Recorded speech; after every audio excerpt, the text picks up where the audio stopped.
So we're here at my brother Eddie's house at his home recording studio, Dog Run Studios.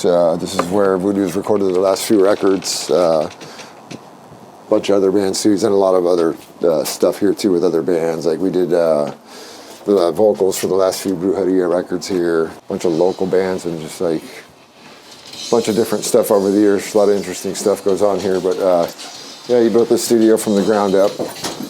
Started out renting this house from a guy in the 90s and then eventually ended up buying it off him. And the guy had started converting this back garage into a studio already. And when Eddie bought the house, we just had some buddies of ours that do construction come in and basically finish it. And then, you know, he's had different setups as far as boards and consoles and stuff like that go throughout the years. And it's been, you know, really cool, interesting process over the years, and real comfortable having our own space, you know, to come and record at our own convenience. So really cool that he has this place. Check it out. We're just here today doing some bass. Come on in. Tracking a song on bass today. So.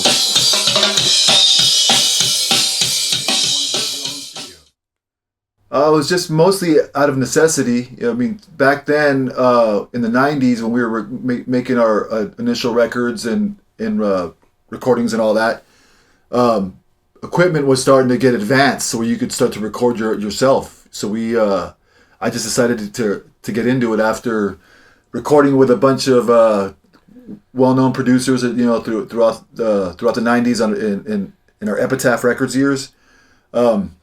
I just started to pay attention and to want to learn, you know, because we're in this, you know, we've been in this whole time. So I just wanted to learn and educate myself, and buying equipment is fun, and, you know, like you learn how to tweak everything, you know, and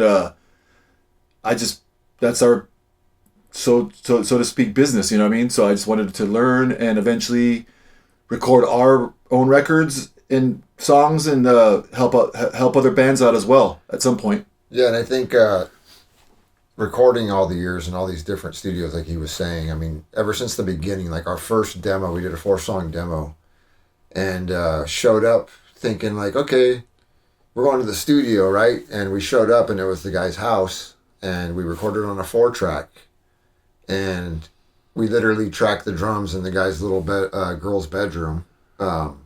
You know, with Barbie dolls and stuff like that. And, you know, so we're tracking in his house. And I think watching him work and do that, like really grassroots on a little 4-track, it kind of got us thinking, like early and way back then. I just remember Eddie asking that guy even, you know, questions about the 4-track and starting to kind of show interest back then. And that really gave us the sense of like, you know, maybe we can do this, because, you know, right off the bat, first recording in a guy's home studio like that, you know, and then all the years, of course, you know, working at West Beach, and we're on Epitaph with Donnell, and then eventually Brett Gerwitz, Garth Richardson on the Feed Me record. He did the first Rage Against the Machine album. He's worked with Motley Crue. He worked with L7. So we got to cut our teeth with some famous producers and engineers. Yeah, we got to record at, like I said, West Beach. We did Soundcastle, which was the one that was right by Dodger Stadium. Those were with Jim Goodwin, I think, during the Doctor Strange, the early record, like the first record. We recorded at Paramount, where they did a lot of Led Zeppelin records and a lot of classic albums.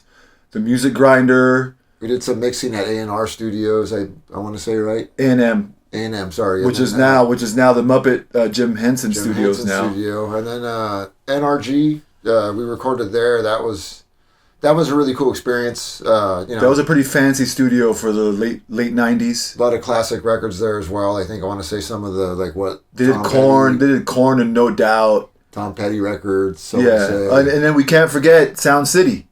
You know, which is, I mean, there's a movie about which they did a bunch of records there, you know, like throughout the 80s and 90s. I think it was Sound City. Where they did Tom Petty, Fleetwood Mac, all these Jackson Brown, all these 70s Led Zeppelin, things. I think. I want to say Led Zeppelin, right? That's right. Yeah, we got to experience the famous Sound City, you know, with that recording console is now in Dave Grohl's studio now. And, yeah. I mean, we were lucky enough to get to witness like the end or the last gasp of a lot of those famous old studios that recorded classic records, which some are still there, but they just changed, or they had to switch to different equipment throughout the years, or some just vanished, but we were lucky enough to catch the end of recording in fancy high budget studios, that were all analog. Yeah, we just wanted to give you guys a little insight on our studio and where we record our records now and stuff like that. We've been doing this, I think the last 5 records I want to say here, or 4 records here. Yep. And yeah, this is it, Dog Run Studios.